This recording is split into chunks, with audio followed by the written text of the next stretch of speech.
plus récemment, portée par les flux migratoires, vous avez au moins 5 ou 6 langues qui ont un statut de langue de France. Ce sont des langues non territoriales, c'est-à-dire qu'elles ne sont pas assises sur des territoires déterminés.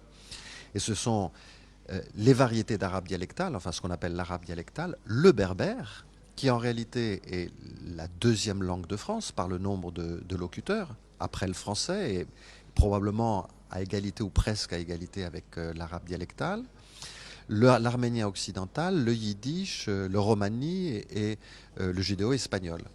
Donc vous voyez, la France se caractérise par une extraordinaire diversité de langues, et je crois que aujourd'hui, l'un des effets de la mondialisation, parce que précisément la mondialisation provoque des effets d'uniformité, c'est de faire par contre-coup de la diversité une valeur. La diversité est devenue une valeur. Et nos concitoyens sont de plus en plus attachés à leur particularisme linguistique. Et donc il y a un renouveau d'attention à l'égard non seulement des langues régionales, mais des langues de France en général. Et donc cette diversité explique pour partie, je ne justifie rien, mais cette diversité explique pour partie que l'État unitaire en France se soit construit par ce que l'historienne Mona Ozouf appelle l'abstraction des différences.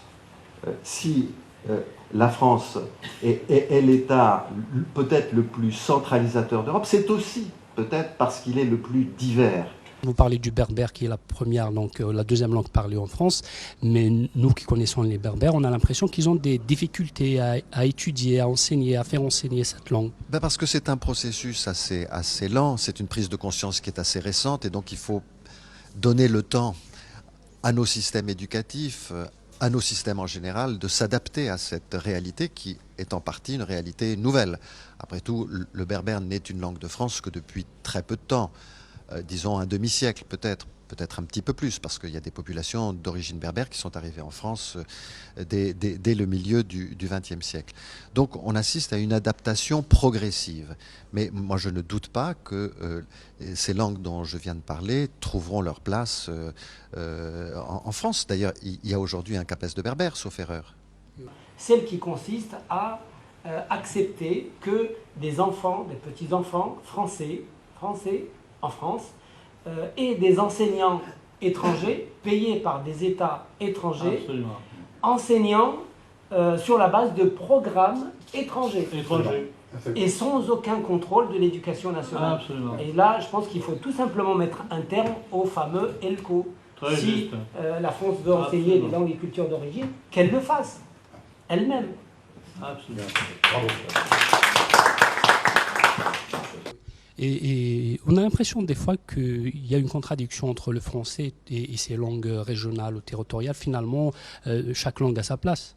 Bien sûr, chaque langue a sa place. C'est-à-dire que nous avons besoin d'une langue commune, parce que c'est cette langue commune qui nous donne le sentiment très profond d'appartenir à une même communauté, qui est la communauté nationale, qui est la communauté française. Mais avoir une langue commune ne signifie pas nécessairement avoir une langue unique. C'est ça qu'il faut bien comprendre, hein. Langue commune n'est pas synonyme de langue unique. Et nous vivons de plus en plus dans un univers multilingue, dans un univers plurilingue. Et celui qui parle plusieurs langues a une grande chance parce qu'il peut accéder à plusieurs mondes. Et aussi, est-ce qu'il ne faudrait pas peut-être revoir la Constitution, l'article 2, la Charte européenne pour les langues? Est-ce qu'il faudrait aller de l'avant ou le dispositif actuel suffit pour étudier et faire progresser ces langues? Le dispositif actuel, en tout cas, permet d'aller très loin, parce que ce n'est pas parce que le français est la langue de la République, ou plus exactement la langue de la République est le français, car il faut le dire dans ce sens, qu'on ne peut pas parler d'autres langues dans notre pays, hein. Ça n'est pas parce que une langue n'est pas prescrite qu'elle est proscrite. Il ne faut pas confondre les deux choses. Et donc, des langues autres que le français ont tout à fait leur place, y compris dans la vie sociale. Dès lors que chacun peut s'exprimer en français et peut recevoir une information en français. C'est ce que dit d'ailleurs la Constitution.